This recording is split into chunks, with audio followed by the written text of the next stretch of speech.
What is the biggest challenge that you're facing in your life right now? What relationship, what circumstance, what is so confusing and so difficult that you just need God's wisdom to know what to do?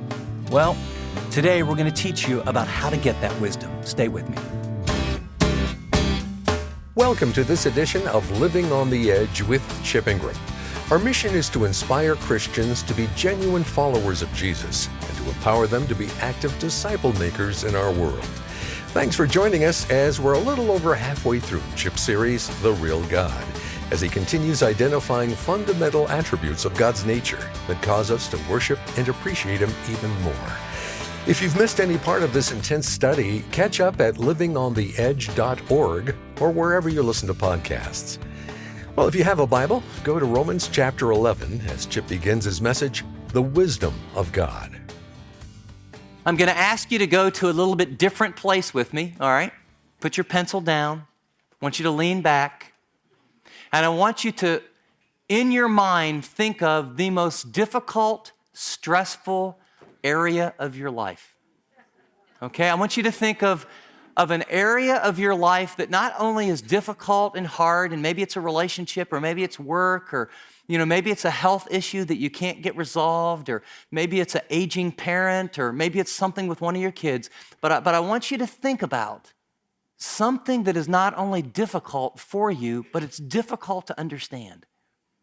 I mean, something that in your heart of hearts, you wouldn't want to say this, but if you could reverently say it to God, you would say, God, I'm walking with you the best that I can, and I know your will is good, and I know you'll never give me more than I can take, but these circumstances sure don't feel like you're a good God. These feelings and these struggles and this barrier, whatever it is, I don't understand why a good, loving God, I know I don't have to, but I just don't understand why a good and loving God would have this situation in my life, okay? So just reflect for a minute. Let me give you just a minute to bring the picture into your mind, and for some it will come very quickly. What is it, put another way, that if God could remove it in an instant, that's what you would want Him to remove? Have you got it? Feel free to keep your eyes closed and kind of lean back and think of this perplexing, difficult, maybe even very stressful issue that you can't get unraveled. And as you do, I'd like you to listen to some words. To believe actively that our Heavenly Father constantly spreads around us providential circumstances that work for our present good and our everlasting well-being brings to the soul a veritable benediction. Most of us go through life praying a little, planning a little, jockeying for position, hoping but never being quite certain of anything, and always secretly afraid that we will miss the way.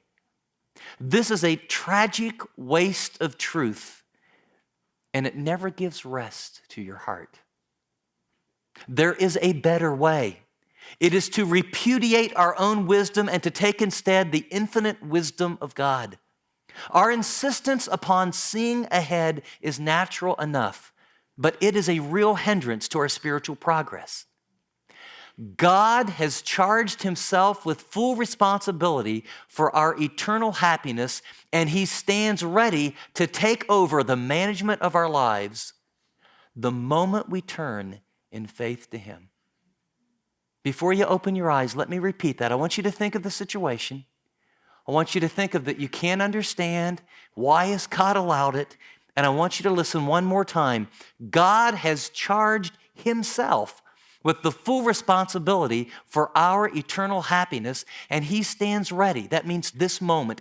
He stands ready to take over the management of our lives the moment we turn in faith to Him.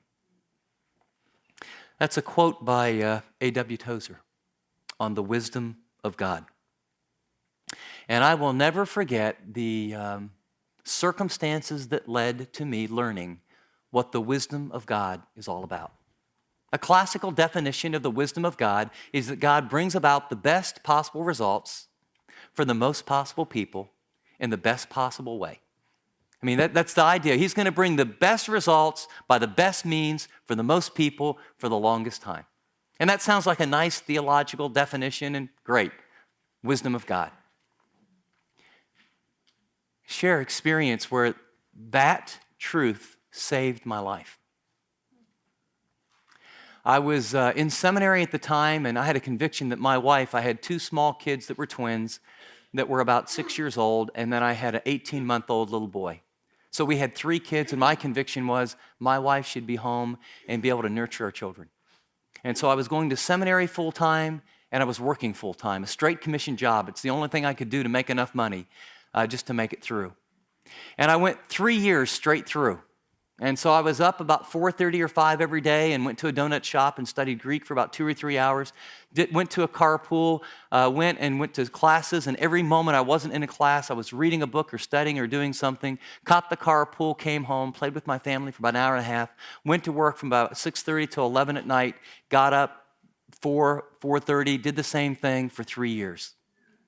And on the side, we did a little ministry because you had to have an outlet. And the good news was the ministry started to just multiply and flourish. The bad news, it was just more and more stress. Then it was a straight commission job, and the company I was working for went through some major problems, and so my income disappeared. I've been going on about 4 hours to 5 hours sleep for 3 years straight. I'm working full-time. I'm going to school full-time. My wife has 2 small children and a toddler. I am dead broke. I do not have money to pay my bills. The stress is over the level that I've ever experienced in my life. I'm discouraged, depressed, completely out of it, and I'm sitting in a seminary class thinking, okay, I almost went King James in my mind. Is this how thou treatest thy servants? I mean, I was a school teacher. I was a basketball coach. I liked what I did. God said He wanted me to go to seminary. I went to seminary. I've done it for 3 years. I've taken all this Greek and all this Hebrew, and I'm working full time, and now I don't have any money. I got my rent due.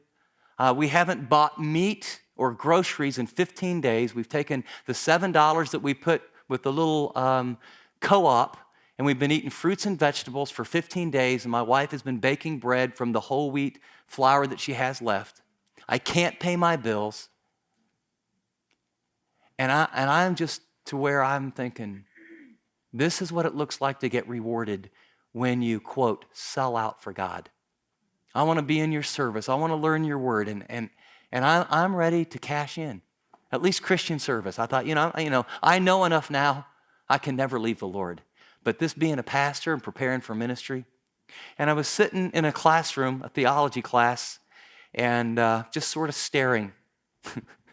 and it was a class at one of those, a room much like this with a couple hundred students, and it was a big class, and it was a very famous professor. And have you ever been in like one of those zones where, and I looked up and someone tapped me on the shoulder, and it was the professor, and the class was empty, and I didn't hear anybody leave. And I wasn't asleep. I was just so numb. And I was sitting there thinking, I think I'm going to quit seminary. I can't do this. And the seminary professor was one in theology. He was a very thin man and had wire-rimmed glasses, and he tapped me on the shoulder, and he gave me a little comment. He just very discerning said, Chip, whatever you do, don't make any major decisions in the next 48 hours. Go home and get a good night's sleep. Take a day off, eat a good meal, and I'll see you Monday. And I just remember, often he would say things in class, and I wouldn't even write them down, but he said them in such a way that I just remembered them. And I sat there in the stupor trying to decide whether to quit school, cash it all in, and out of the blue comes this definition of God's wisdom. God brings about the best possible ends by the best possible means for the most possible people for the longest possible time. And that definition was rattling in my brain, and I just thought to myself, okay, what if I believe that? I mean, what if I just hypothetically, God, I'm not saying I do, but just hypothetically, because I don't really want to give up my anger and my resentment and my depression and my pity party, but in case I wanted to, what if I believe that just for a couple seconds? What if I believe that you do bring about the best possible ends and the way you do it is by the best possible means?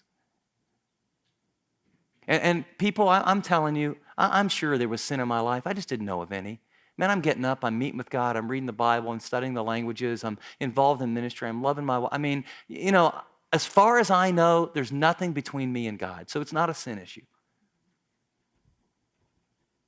And then I began to think, well, if I believed it, I'm not saying I do, but if I believed it, it would mean that if you are good and gracious and sovereign, it would mean that these present circumstances were allowed by a good God who's in absolute control of the universe, and that if there was an easier or kinder or gentler way to produce in me and through me what you wanted to produce, it would be different circumstances. But if I believed, hypothetically of course, that you were all wise, then the fact that the company shut down, I don't have a job, I don't have any money, I'm absolutely exhausted, I'm discouraged, depressed, and I don't see how I'm going to make it through tomorrow, let alone today, that this actually could be from the hand of a good sovereign God that knows all things actual and possible, and therefore what needs to happen in me from your eternal, all-wise, loving, and good perspective is exactly the circumstances that I'm living with. But here's the problem. It's hard to trust in the wisdom of God if you don't know what it is. If someone would have said, what's the wisdom of God to me, probably before I went to seminary, I would say, it means he's real smart. I mean, he must be the smartest guy, right? But wisdom is not smartness. Wisdom is not IQ. Wisdom is something quite different than what we think. And so in our time, here's what I want to do. I want to define what the wisdom of God is. I want to reveal how God has shown us his wisdom, and then I want to look at how do we respond to that wisdom so that, here's the goal, you can rest and you can trust in the wisdom of God in the very area that you were thinking about. So that's the game plan. Let's define the wisdom of God. It is an attribute of God whereby he produces the best possible results by the best possible means. That's by Berkhoff. He's a German theologian. That's just a classical theological definition of the wisdom of God. Webster says it's the quality of being wise. It's the power of judging rightly. It's following the soundest course of action based on knowledge, experience, and understanding. Now, this is interesting. Catch this. The root words to wisdom have the idea of the ability to see and to know. You need to see, in other words, wisdom is kind of life savvy. It's not IQ. It's not intelligence. It's not what you do on a test. Wisdom is understanding how life works and then living your life in a way that cooperates with how God has designed life to work to bring about the best possible results in relationships and in decisions and in parenting and in marriage and in singleness and all that God has for us. But it involves the people that you go to for wise counsel. They have two abilities. One, they can see, either by experience or knowledge of the scriptures or insight or giftedness. They can kind of see some things you can't see. And second, they have knowledge. And they take that knowledge and they take what they can see and they help you make good decisions. That's what wisdom's all about. So the wisest person on the face of the earth is someone who can what? See everything from beginning to end, who knows everything, who has all power. In fact, Dr. Ryrie at Dallas Seminary, I love his definition of the omniscience of God. God knows all things actual and possible. Short, brief, and unbelievably accurate. God not only knows all things, he knows all things actual and all things that are even possible. And you say, where do you get that? Don't you remember the little passage when Jesus was being attacked by the Pharisees and people were rejecting him? And he said, I'm telling you, if Sodom and Gomorrah would have heard the message that you just heard, they would have repented. Wait a second. You mean you know how people would have responded hypothetically in another time frame hundreds of years earlier? Yes, he's God. God knows all things actual and all things possible. He sees all things. He has all power. He is eternal. He's outside of time. He lives in the current now.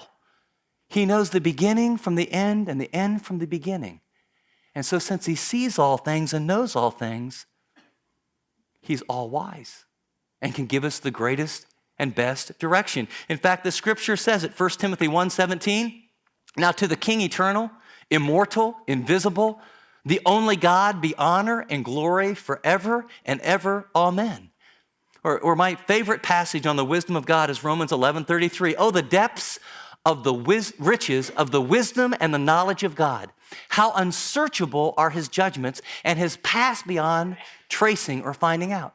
God's wisdom, what he orchestrates. Here's what you've got to understand. How things appear so often in your life. How things so often appear in history. God has a silver thread. He's doing things that we can't see, and you don't see God's wisdom until you see it over here. So much of life is like that. So much of what he's doing in your life, Joseph is thinking, this doesn't look good, this doesn't look good, this doesn't look good, this doesn't look good, this doesn't look good. And then you turn it over, and what? He has woven a man into a position of the second highest power in the known world to accomplish a goal and a task. But he didn't see the wisdom of God.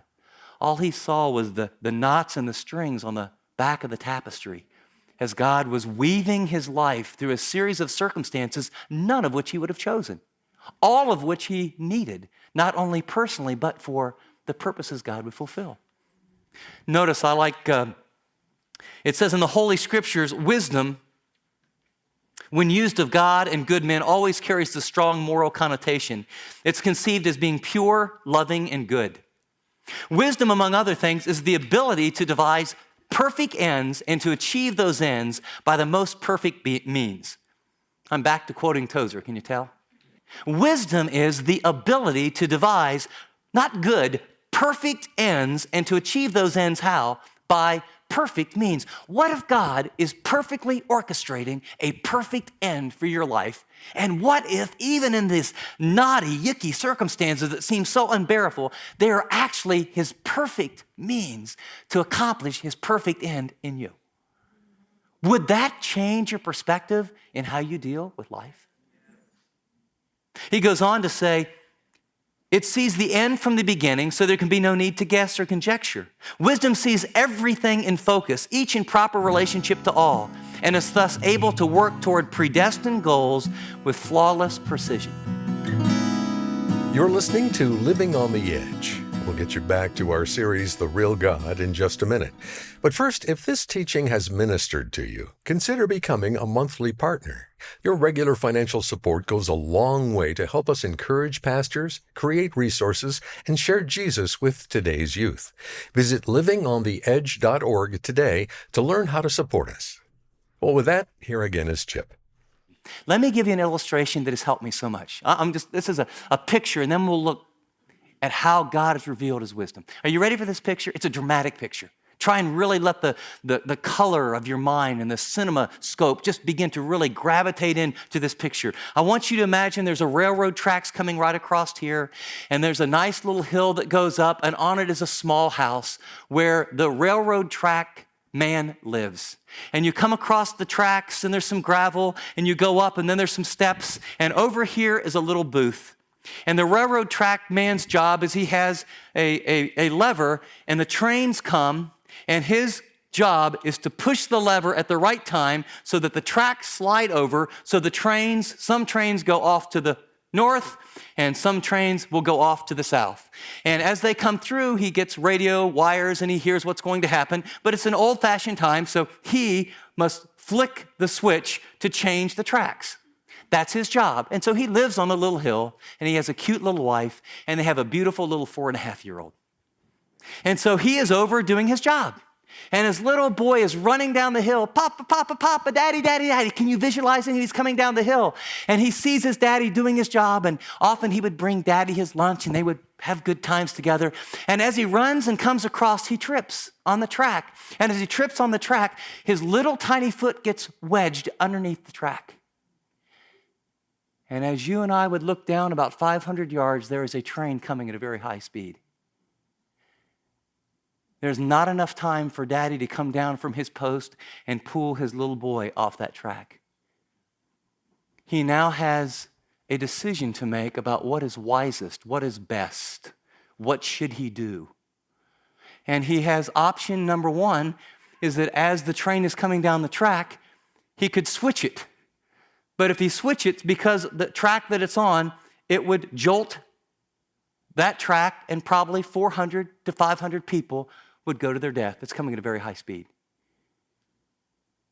Or he could leave it as it is, and as it is, he will watch a freight train filled with passengers go right over the top of his son.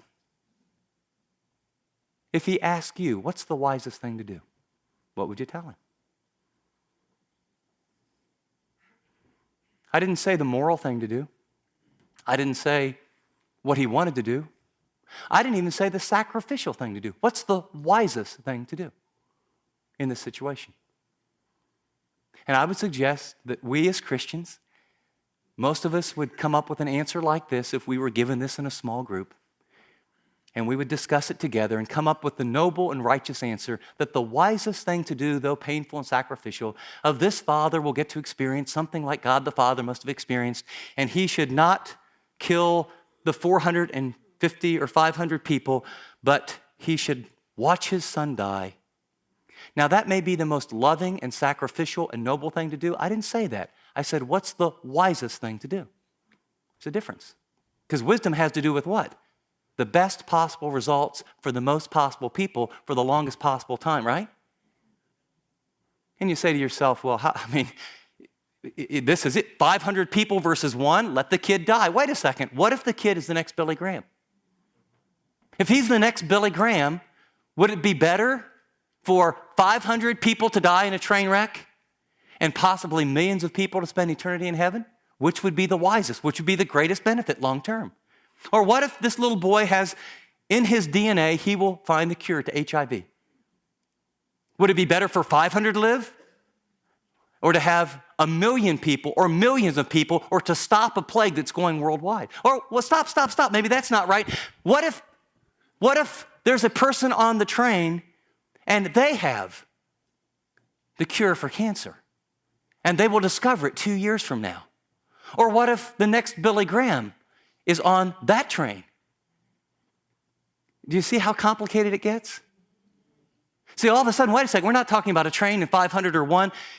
Unless you know all things actual and possible, unless you can see the beginning from the end, every one of our lives is like a huge boulder that's dropped into a pond, and there are ripples. And you make a decision today, and that affects children and grandchildren and friends and workers. And everyone's making all these decisions, and they're happening with all these people all over the world. And in colliding these ripples of your decisions and my decisions and corporations' decisions and military decisions, who in the world can know all things actual? The only person that can make a wise decision about what should happen in this situation is someone who knows everything, someone who sees everything, both now and on into the future and in eternity. And only that person can see and know to make the wisest decision. And my suggestion is, we don't have a clue of what the wisest thing is to do. Now think of that. Think of the logic you've just gone through. And now think of some things where we say, how could God let that plane go down? How could God let that 7-year-old boy die of cancer at his age? I don't understand how God could. You see, God is a good God. There is limited evil. He does work all things according to his will for the good of those who are called and who love him. And he knows the beginning from the end.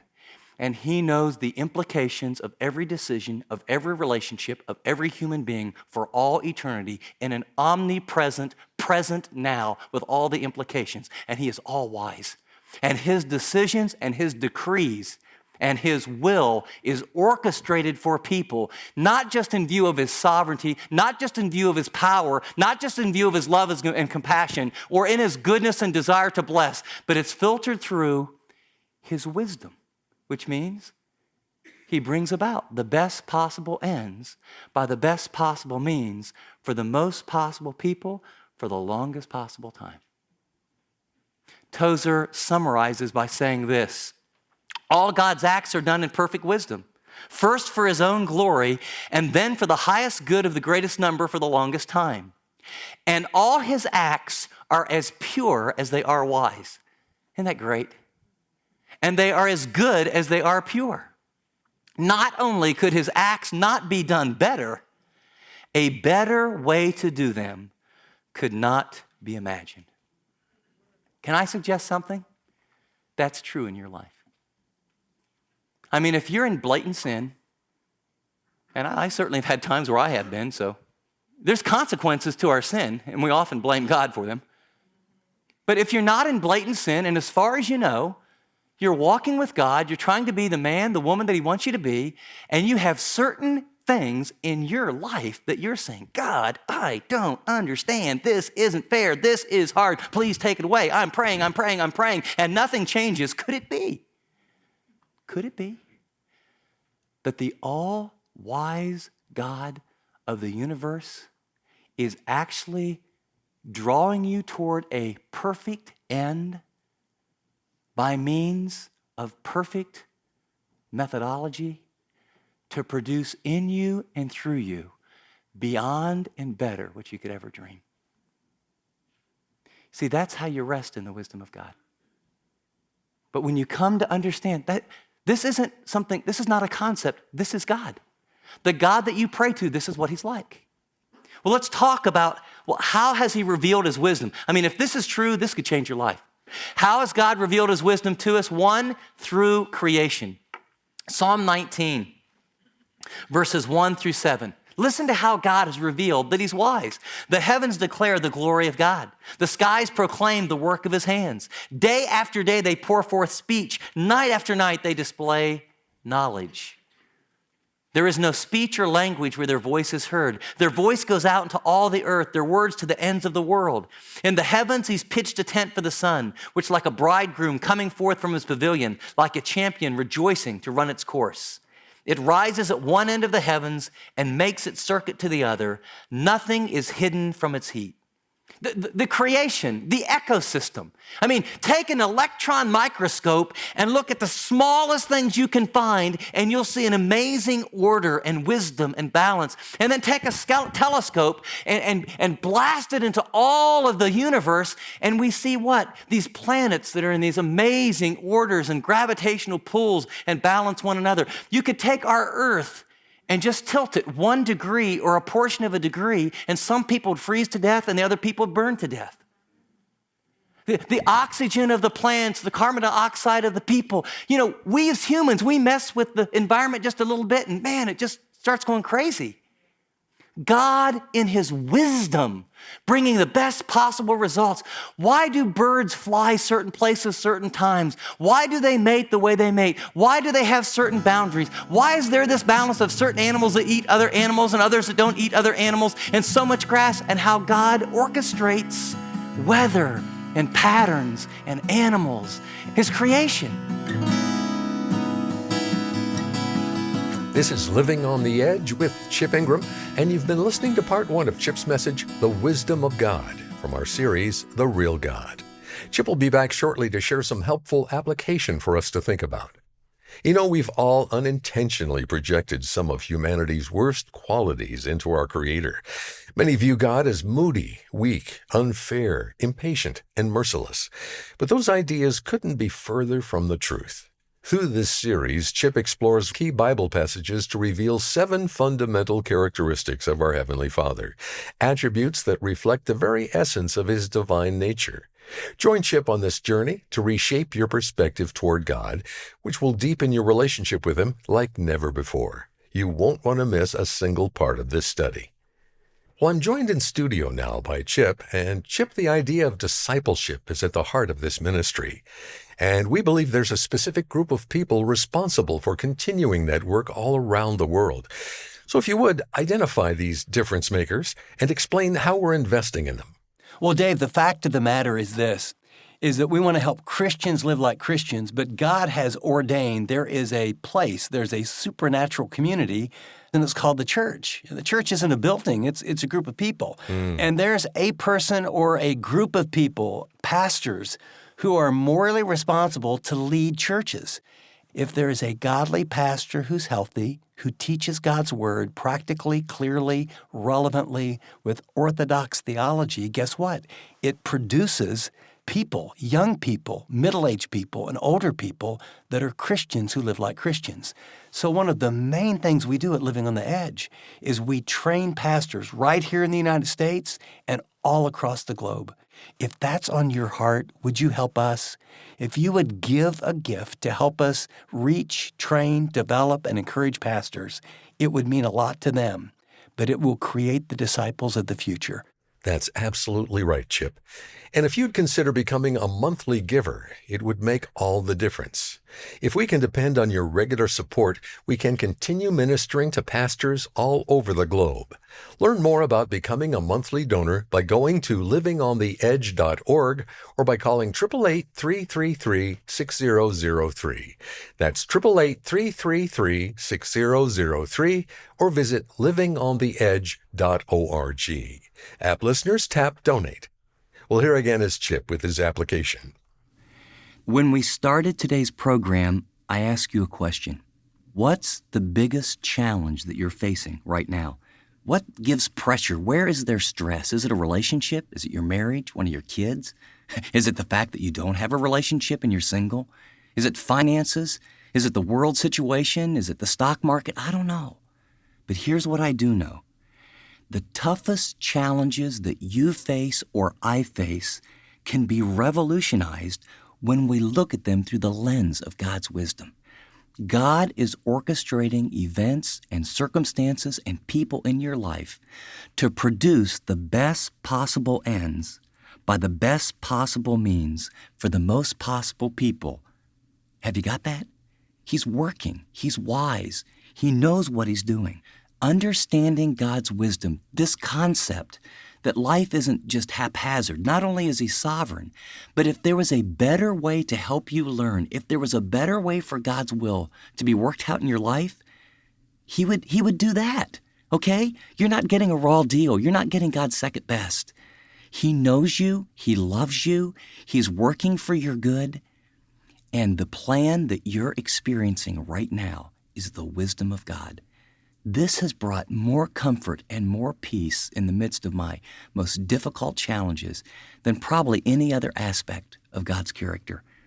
Now the question is, how do you tap into that wisdom? How do you get it? That will be on our next program. Hope you'll be there. Looking forward to that message, Chip, next time as we continue our series, The Real God. But until then, I'm Dave Drury, thanking you for listening to this edition of Living on the Edge.